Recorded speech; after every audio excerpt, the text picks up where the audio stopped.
Taking a look at today's interest rate markets, let's look at the 10-year note futures as they're realizing a nice move higher today. Some volatility across various asset classes, and we're also seeing it play out in the interest rate environment.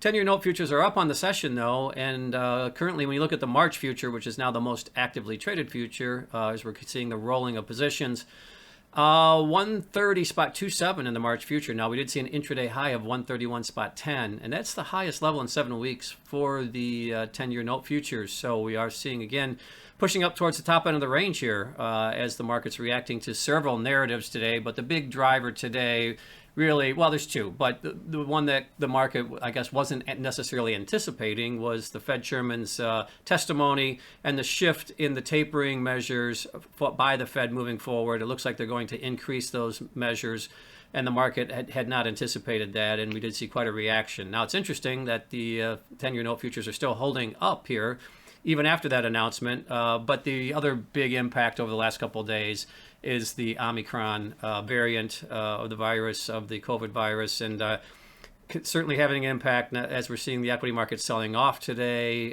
in reaction to both those narratives.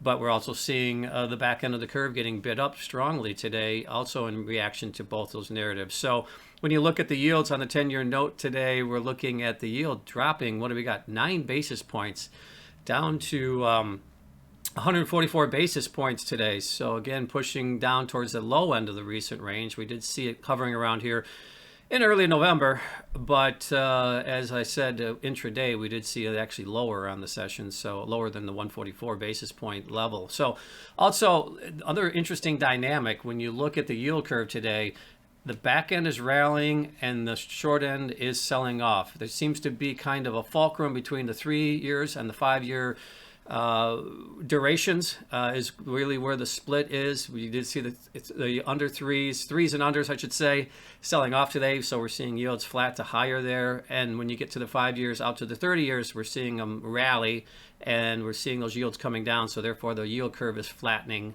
in reaction to today's different storylines.